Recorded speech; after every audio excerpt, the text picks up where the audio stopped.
ವೀಕ್ಷಕರೇ, ಇವತ್ತು ನಾವು ಹೇಳೋದಕ್ಕೆ ಹೊರಟಿರುವಂತ ಈ ಒಂದು ಘಟನೆ ಆಗಿದ್ದು ಮುಜಾಫರ್ ಎಂಬ ನಗರದಲ್ಲಿ. ಈ ಒಂದು ಭೀಕರ ಘಟನೆ ಅಲ್ಲಿಯ ಇಡೀ ನೆರೆವಾಸಿಗಳನ್ನ ಬೆಚ್ಚಿ ಬೀಳಿಸುವಂತೆ ಮಾಡಿತ್ತು.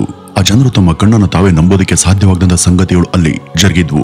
ಆ ಒಂದು ಕೆಟ್ಟ ಘಟನೆಯ ಆಘಾತದಿಂದಾಗಿ ಮುಂದಿನ 2 ದಿನಗಳ ಕಾಲ ಆ ಮನೆಯ ಸುತ್ತಮುತ್ತಲಿನ ನೆರೆಹೊರೆಯವರು ಯಾರು ಕೂಡ ಅಡುಗೆಯನ್ನ ಮಾಡಲಿಲ್ಲ. ಆ ಒಂದು ಘಟನೆ ಬೆನ್ನಲ್ಲೇ ಅಲ್ಲಿಯ ಕೆಲವರು ಶಾಕ್ ನಿಂದ ಮಾನಸಿಕ ಆಘಾತಕ್ಕೆ ತೊಂದರೆಗೆ ಈಡಾಗಿದ್ರು. ವೀಕ್ಷಕರೇ, ಇಷ್ಟಕ್ಕೂ ಆ ಒಂದು ಘಟನೆ ಎಷ್ಟು ಭಯಾನಕವಾಗಿತ್ತು ಅನ್ನುವಂತ ಆ ಇಡೀ ಪ್ರಕರಣದ ರೋಚಕ ವಿವರಣೆಯನ್ನ ಈ ಮುಂದೆ ತಿಳಿತಾ ಹೋಗೋಣ. ವೀಕ್ಷಕರೇ, ಅದು ಇದೇ 2025 ಜೂನ್ 19ನೇ ತಾರೀಕು. ಸ್ಥಳ ಮುಜಾಫರ್ ನಗರದ ರುಡಕಳಿ ತಳಾಬ್ ಅಲಿ ಅನ್ನುವಂತ ಒಂದು ಗ್ರಾಮ. ಅಲ್ಲಿ ಮುಸ್ಕಾನ್ ಅನ್ನೋ ಹೆಂಗಸು ತನ್ನ 2 ಮಕ್ಕಳೊಂದಿಗೆ ವಾಸ ಇದ್ಲು. ಅವಳಿಗೆ ಈಗಾಗಲೇ ಮದುವೆ ಆಗಿತ್ತು. ಅವಳ ಪತಿ ವಸೀಂ ಎಂಬಾತ ಚಂಡೀಗಢದಲ್ಲಿ ವೆಲ್ಡರ್ ಆಗಿ ಕೆಲಸ ಮಾಡ್ತಿದ್ದ. ಕೆಲಸದ ನಿಮಿತ್ತ ಅವನು ಆಗಾಗ ಚಂಡೀಗಢ, ಹರಿಯಾಣ, ರಾಜಸ್ಥಾನ್, ಹಿಮಾಚಲ ಪ್ರದೇಶ್ ಹೀಗೆ ಅಕ್ಕಪಕ್ಕದ ಅನೇಕ ರಾಜ್ಯಗಳಿಗೆ ಹೋಗಿ ಬರ್ತಾ ಇದ್ದ.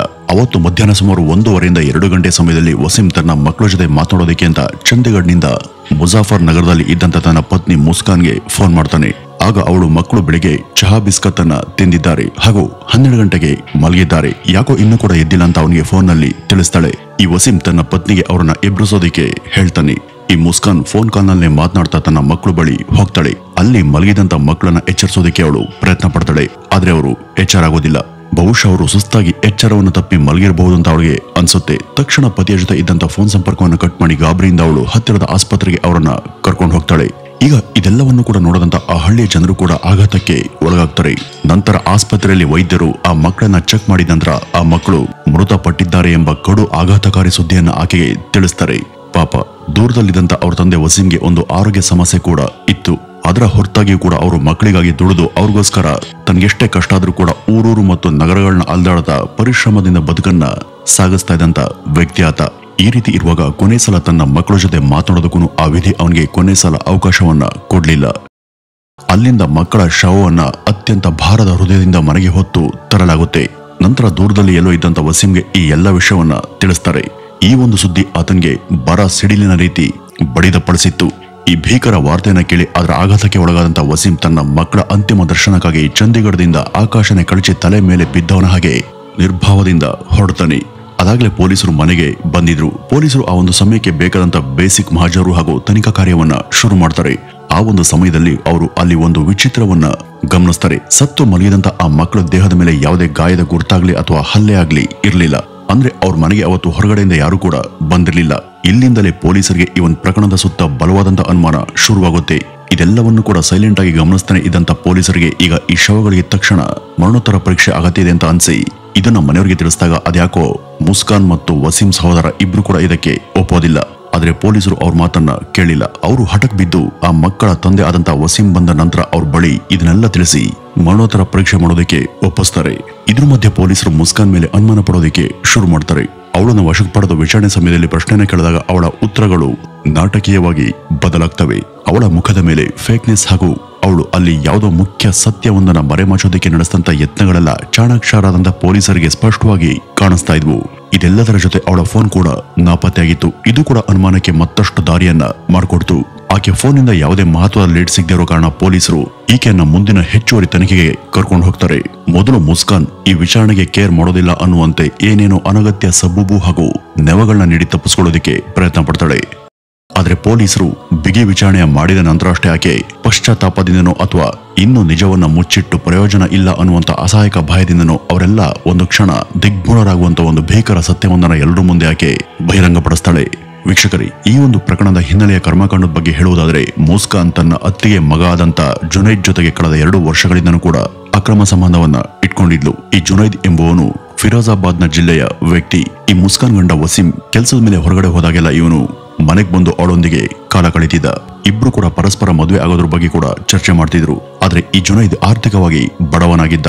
ಈಕೆ ಏನಾದ್ರೂ ಅವನನ್ನೇ ನಂಬಿ ಅವನ ಜೊತೆ ಹೋದ್ರೆ ಅವಳ ಮಕ್ಕಳ ಖರ್ಚು ವೆಚ್ಚ ಸರಿದೂಗಿಸೋದಕ್ಕೆ ತನಗೆ ಖಂಡಿತ ಅಸಾಧ್ಯ ಅಂತಾನೂ ಕೂಡ ಆತ ಹೇಳಿದ್ದ.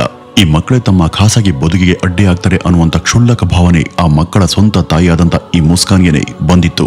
ಆ ಮಕ್ಕಳನ್ನ ಅವನಿಂದ ಸಾಕೋದಿಕ್ಕೆ ಕಷ್ಟ. ಹೀಗಾಗಿ ಮದುವೆ ಬೇಡ ಅಂತಿದ್ದಾನೆ. ಆದ್ರೆ ತನಗೆ ಅವನೇ ಬೇಕು. ಹಾಗಾಗಿ ಇದಕ್ಕೆ ಅಡ್ಡಿರುವಂತ ಮಕ್ಕಳನ್ನೇ ತಮ್ಮ ಮುಂದಿನ ಬದುಕಿಂದ ತೆಗೆದು ಹಾಕಿದ್ರೆ ಹೇಗೆ ಎಂಬ ಅಮಾನುಷವಾದಂತ ಪ್ಲಾನ್ ಅವಳಿಗೆ ಬಂದಿತ್ತು. ಹೀಗಾಗಿ ಪತಿ ವಸೀಂ ಮನೆಯಲ್ಲಿ ಇದ್ದಂತ ಸಮಯದಲ್ಲಿ ಅಂದ್ರೆ ಅವತ್ತು ಜೂನ್ 18ನೇ ತಾರೀಕು ಈ ಜುನೈದ್ ಅಂಗಡಿಗೆ ಹೋಗಿ ಒಂದು ವಿಷಯುಕ್ತವಾದಂತ ಕೀಟನಾಶಕವನ್ನ ತಂದಿದ್ದ. ಅದ್ರ ಜೊತೆಗೆ ಆ ಮಕ್ಕಳಿಗೆ ತುಂಬಾ ಇಷ್ಟ ಆದಂತ ಸಿಹಿ ತಿಂಡಿಗಳನ್ನ ಖರೀದಿ ಮಾಡಿದ್ದ. ಅವುಗಳನ್ನ ತಂದು ಮುಸ್ಕಾನ್ಗೆ ಕೊಟ್ಟಿದ್ದ. ಅವಳು ಅವನು ತಂದಿದ್ದಂತ ಆ ಸಿಹಿ ರಸಗುಲ್ಲದಲ್ಲಿ ಕೀಟನಾಶಕದ ವಿಷವನ್ನ ಬೆರೆಸಿ ಮಕ್ಕಳಿಗೆ ಜೂನ್ 19ನೇ ತಾರೀಕು ಬೆಳಗ್ಗೆ ತಿನ್ನೋದಕ್ಕೆ ಕೊಡ್ತಾಳೆ. ಯಾವುದೇ ಪಾಪ ಕೇಡು ಏನು ಅಂತ ಅರಿಯದಂತ ಆ ಮುಗ್ಧ ಮಕ್ಕಳು ತಾಯಿ ಕೊಟ್ಟಂತದನ್ನ ಯಾವುದೇ ಸಂದೇಹ ಇಲ್ಲದೆ ಸಂತೋಷವಾಗಿನೇ ತಿಂದು ಮಲಗ್ತಾರೆ. ಆದ್ರೆ ಹಾಗೆ ತಿಂದು ಮಲಗದಂತ ಆ ಮಕ್ಕಳು ಮತ್ಯಾವತ್ತೂ ಕೂಡ ಎಚ್ಚರಾಗೋದಿಲ್ಲ. ಇಷ್ಟೆಲ್ಲ ಮಾಡಿದ ನಂತರ ಆ ಪಾಪಿ ಮುಸ್ಕಾನ್ ಅನ್ನುವಂತ ವಿಷಗನ್ಯೆ ತಾನು ಮಾಡದಂತ ಇವೆಲ್ಲವನ್ನು ಕೂಡ ಸಹಜ ಸಾವಂತ ತೋರಿಸೋದಕ್ಕೆ ನಾಟಕವನ್ನ ಮಾಡ್ತಾಳೆ. ಫೋನ್ ನಲ್ಲಿ ವಸೀಂ ಜೊತೆ ಮಕ್ಕಳ ಬಗ್ಗೆ ಮಾತನಾಡುವಾಗ ಎಚ್ಚರಿಕೆಯಿಂದನೇ ಮಾತನಾಡ್ತಾಳೆ. ಇದರಿಂದ ಯಾರಿಗೂ ಇದ್ರ ಬಗ್ಗೆ ತಮ್ಮ ಮೇಲೆ ಯಾವುದೇ ಬಗ್ಗೆ ಶಂಕೆ ಕೂಡ ಬರದೇ ಇರ್ಲಿ ಅನ್ನೋದು ಅವಳ ತಂತ್ರ. ಈ ಒಂದು ಸತ್ಯ ಗೊತ್ತಾದಾಗ ಪತಿ ವಸೀಂ, ಹಳ್ಳಿ ಜನ ಹೀಗೆ ಎಲ್ಲರೂ ಕೂಡ ಸಿಡಿಲಾಘಾತಕ್ಕೆ ಒಳಗಾದವರ ಹಾಗೆ ದಿಗ್ಭ್ರಾಂತರಾಗ್ತಾರೆ. ಈ ವಸೀಂ ಅಂತೂ ಭಾರದ ಹೃದಯದಿಂದ ತನ್ನ ಮಕ್ಕಳಿಗೆ ನ್ಯಾಯ ಸಿಗಬೇಕು, ಮುಸ್ಕಾನ್ ಮತ್ತು ಜುನೈದ್ಗೆ ಘಾಸಿಯ ಶಿಕ್ಷೆ ಆಗಬೇಕು ಅಂತ ಅಳ್ತಾ ಮಾಧ್ಯಮಗಳಿಗೆ ತಿಳಿಸಿದ್ದ.